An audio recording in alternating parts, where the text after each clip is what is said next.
माननीय सदस्यगण, हम आज आइटम नंबर 14 पहलगांव में आतंकवादी हमले के जवाब में भारत के मजबूत, सफल एवं निर्णायक ऑपरेशन सिंदूर पर विशेष चर्चा के लिए यहाँ उपस्थित हुए हैं। मेरा सभी माननीय सदस्यों से आग्रह है, ये विषय अत्यंत गंभीर एवं संवेदनशील है। ऑपरेशन सिंदूर के माध्यम से भारत की सेना द्वारा आतंकवाद के विरुद्ध निर्णायक कार्रवाई को पूरी दुनिया ने देखा है। हम सबको हमारी सेना के अदम्य साहस, शौर्य और पराक्रम पर गर्व है। ये सदन साक्षी रहा है, जब जब भी देश के अंदर गंभीर चुनौतियों, गंभीर मुद्दे हो, हमने राष्ट्रीय मुद्दों पर सदैव एकजुटता दिखाई है। आतंकवाद एक वैश्विक चुनौती है। मेरा आपसे आग्रह है कि आज हम राष्ट्रहित और मानवता के भाव को सर्वोपरि रखते हुए हम इस प्रकार से सार्वगर्भित और मर्यादित चर्चा करें कि हमारी सेना और अन्य रक्षा बलों का गौरव बढ़े। भारत की संसद से दुनिया में आतंकवाद के विरुद्ध सामूहिक संघर्ष का एक मजबूत संदेश संसद से जाए। माननीय रक्षा मंत्री राजनाथ सिंह जी।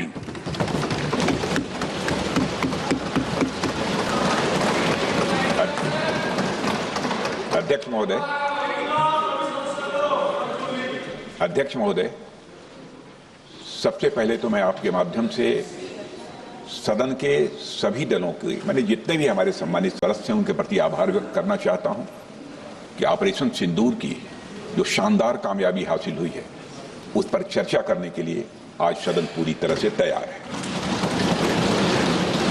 अध्यक्ष महोदय, सबसे पहले मैं इस सदन के माध्यम से मैं देश के उन वीर सपूतों को, उन बहादुर सैनिकों को नमन करता हूं जिन्होंने की राष्ट्र की सीमाओं की रक्षा के लिए आज जब भी आवश्यकता पड़ी है अपना बलिदान देने में वो पीछे नहीं रहे हैं। आज भी वह तैयार हैं और आज भी वह तत्पर हैं।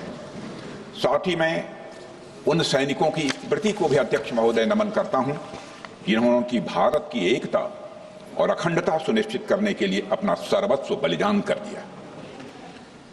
मैं पूरे देश की तरफ से सेनाओं के सभी जवानों के प्रति कृतज्ञता व्यक्त करता हूं। अध्यक्ष महोदय, आज मैं आपकी अनुमति से ऑपरेशन सिंदूर से जुड़े कुछ महत्वपूर्ण तथ्यों और विषयों को सदन के समक्ष रखने के लिए यहां खड़ा हूं। अध्यक्ष महोदय, 6 और 7 मई 2025 को भारतीय सेनाओं ने ऑपरेशन सिंदूर के नाम से एक ऐतिहासिक सैन्य कार्रवाई को अंजाम दिया। यह केवल एक सैन्य कार्रवाई नहीं थी, बल्कि यह भारत की संप्रभुता, उसकी अस्मिता, देश के नागरिकों के प्रति हमारी जिम्मेदारी और आतंकवाद के खिलाफ हमारी नीति का एक इफेक्टिव और डिसाइसिव डिमॉन्स्ट्रेशन था। अध्यक्ष महोदय, जैसा इस सदन को जानकारी है, 22 अप्रैल 2025 को जम्मू कश्मीर के पहलगाम क्षेत्र में एक अमानवीय और कायराना आतंकी हमला हुआ। इस हमले में हमारे 25 निर्दोष नागरिकों सहित एक नेपाली नागरिक की भी जान गई थी। उन निर्दोष लोगों की जान उनका धर्म पूछ कर लिया गया। यह अपने आप में अमानवीयता का सबसे कुत्सित और सबसे घृणित उदाहरण था। यह घटना भारत की सहन शक्ति की सीमा की भी मैं मानता हूं परीक्षा की। अध्यक्ष महोदय, इस हमले के तुरंत बाद हमारे प्रधानमंत्री श्री नरेंद्र मोदी जी ने तीनों सेनाओं के प्रमुखों की एक उच्च स्तरीय बैठक की और उन्हें छूट दी गई कि वे अपने विवेक, स्ट्रेटेजिक अंडरस्टैंडिंग और रीजनल सिक्योरिटी सिचुएशन को ध्यान में रखते हुए वह निर्णायक कार्रवाई करें। इसके बाद हमारे सैन्य नेतृत्व ने न केवल अपनी मैच्योरिटी दिखाई, बल्कि उस स्ट्रेटेजिक विजडम का भी परिचय दिया जिसकी उम्मीद भारत जैसी एक रिस्पॉन्सिबल पावर से की जाती है। अध्यक्ष महोदय, ऑपरेशन सिंदूर को अंजाम देने से पहले हमारी सेनाओं ने हर पहलू का बहुत ही गहराई के साथ अध्ययन किया। हमारे पास कई विकल्प थे, लेकिन हमने उस विकल्प को चुना जिसमें आतंकवादियों और उनके ठिकानों को अधिकतम नुकसान पहुंचे और जिसमें पाकिस्तान के आम नागरिक को कोई क्षति न होने पाए, इस बात की भी हम लोगों ने चिंता की। अध्यक्ष महोदय, हमारी सेनाओं द्वारा की गई वेल कोऑर्डिनेटेड स्ट्राइक्स ने 9 टेररिस्ट इंफ्रास्ट्रक्चर टारगेट्स को प्रिसीजन के साथ, सटीकता के साथ हिट किया और इस सैन्य कार्रवाई में एक अनुमान के अनुसार 100 से अधिक आतंकवादी, मैं बहुत संभल कर बोल रहा हूं अध्यक्ष महोदय, हमारी फिगर गलत ना होने पाए, फिगर इससे बहुत अधिक है। 100 से अधिक आतंकवादी, उनके ट्रेनर, उनके प्रशिक्षक, उनके हैंडलर लश्कर-ए-तोयबा और हिजबुल मुजाहिदीन जैसे आतंकवादी संगठनों से संबंधित थे। ये वही आतंकी संगठन हैं जिन्होंने पाकिस्तान की सेना और ISI का जिन्हें खुला समर्थन प्राप्त है। अध्यक्ष महोदय, 7 मई 2025 को रात्रि 1:05 भारतीय सशस्त्र बलों ने ऑपरेशन सिंदूर प्रारंभ किया, जिसमें पाकिस्तान और पाक ऑक्युपाइड कश्मीर में भारत के खिलाफ आतंकी गतिविधियों से जुड़े 9 स्थानों को निशाना बनाया गया। इसमें POK के मुजफ्फराबाद में सवाई नाला और सैयदना बिलाल कैंप, कोटली में मस्जिद अब्बास व मसबर रहील शाहिद कैंप, कोटली में गुलपुर कैंप, भिम्बर में बरनाला कैंप, कोटली में अब्बास कैंप और पाकिस्तान के पंजाब प्रांत में बहावलपुर, मुहिदके और सरजाल और मेहमुना जोया शामिल थे। इनमें से 7 आतंकी शिविरों को भारतीय सेना ने पूरी तरह से नष्ट कर दिया,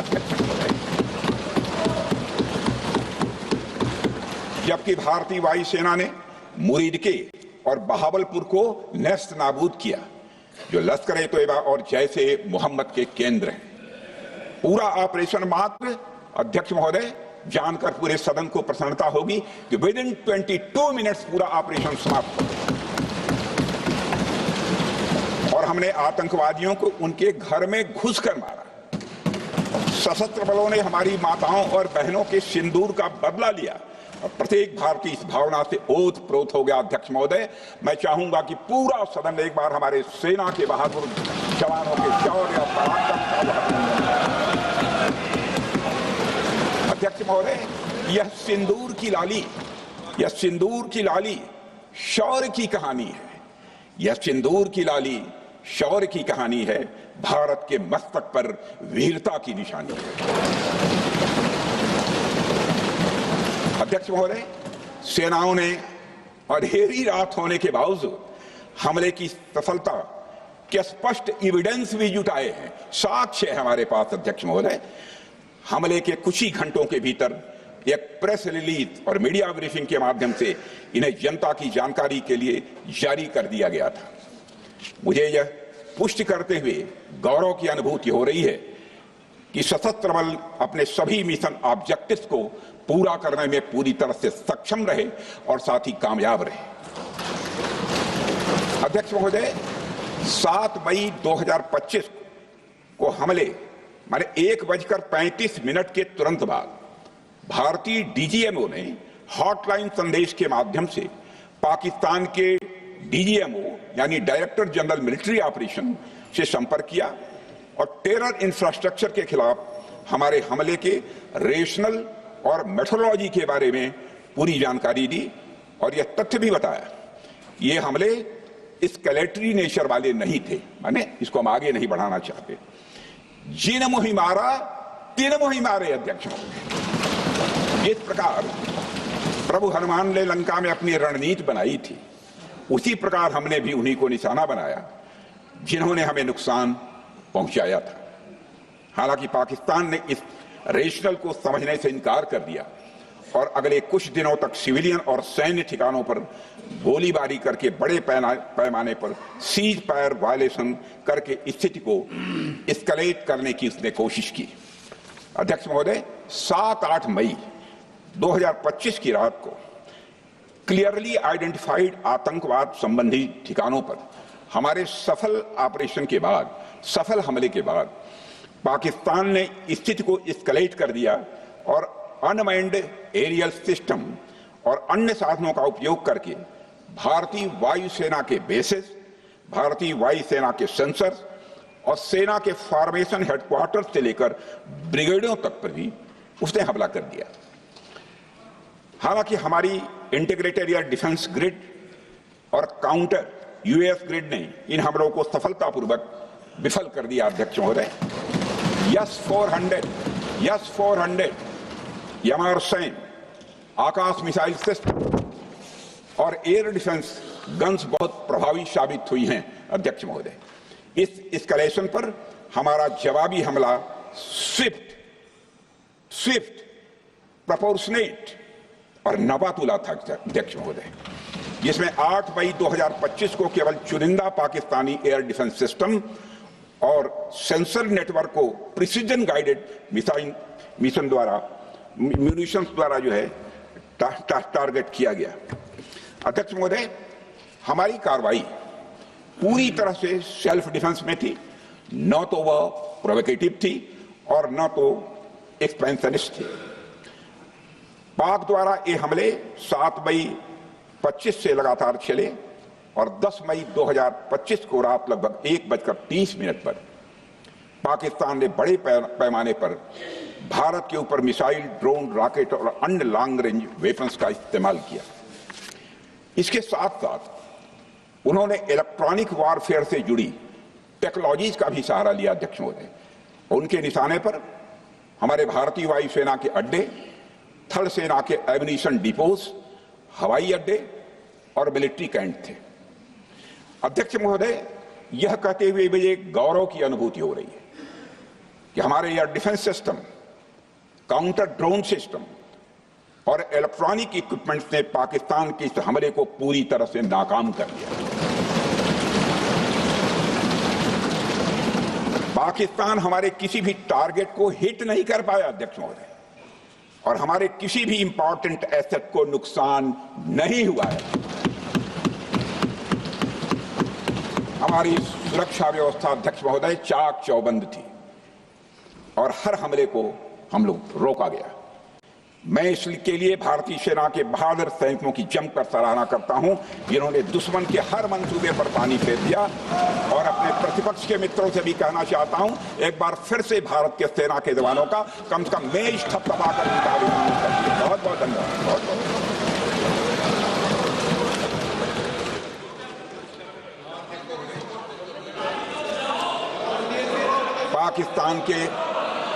पाकिस्तान के इस हमले के जवाब में हमारी कार्रवाई साहसिक थी, ठोस थी और प्रभावी थी। भारतीय वायुसेना ने वेस्टर्न फ्रंट पर पाकिस्तान के हवाई अड्डों, command and control systems, military infrastructures और एयर डिफेंस सिस्टम को निशाना बनाया और इस मिशन को हमारी सेनाओं ने सफलतापूर्वक अंजाम देने में कामयाबी हासिल की। अध्यक्ष महोदय, हमारी सेनाओं ने चकलाला, सरगोधा, रफीकी, रहीम यार खान, जैकबाबाद, सुक्कुर और भोलारी जैसे बड़े एयरबेस पर प्रहार किया और पूरी दुनिया ने भारतीय वायुसेना के शौर्य और पराक्रम की तस्वीर देखी।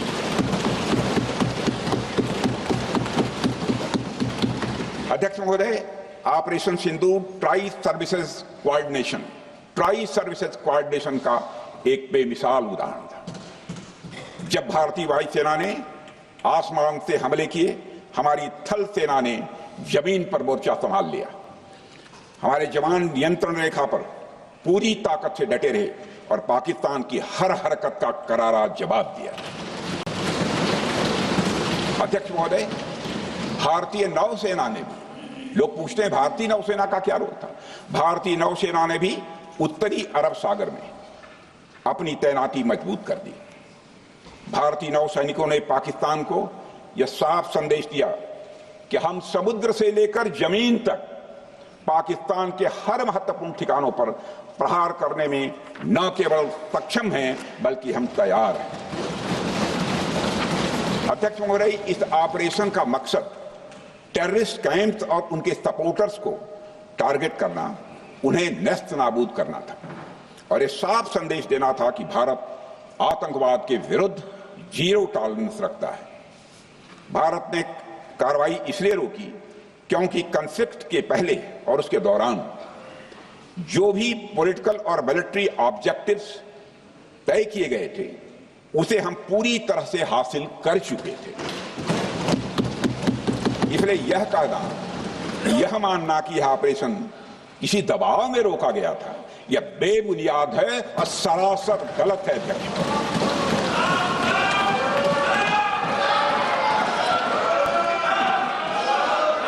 मैं सदन को फिर से आश्वस्त करना चाहता हूं, अपने राजनीतिक जीवन में अध्यक्ष महोदय, मैं आपके माध्यम से सदन को आश्वस्त करना चाहता हूं, अपने राजनीतिक जीवन में जानबूझकर कभी भी असत्य न बोलूं, इसकी भरपूर कोशिश की है मैंने, चाहे सदन हो अथवा सदन के बाहर। अध्यक्ष महोदय, मैं आपके माध्यम से सदन को यह भी अवगत कराना चाहता हूं,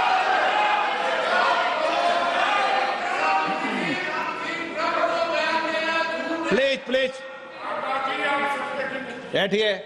आप क्यों खड़े? अध्यक्ष महोदय, मैं आपके माध्यम से सदन को यह भी अवगत कराना चाहूंगा कि सीमा पार करना या वहां की टेरिटरी कैप्चर करना इस ऑपरेशन का उद्देश्य नहीं था।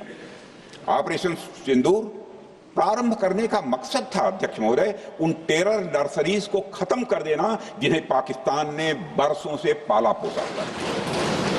और यह ऑपरेशन उन मासूम परिवारों को न्याय दिलाने के लिए लॉन्च किया गया था जिन्होंने पाक स्पॉन्सर्ड टेररिस्ट अटैक्स में अपने प्रियजनों को खोया था। हमारी सेनाओं ने सिर्फ उनको टारगेट किया जो इन आतंकियों को सपोर्ट करते हुए भारत पर हमला करने की कोशिश में लगातार शामिल थे।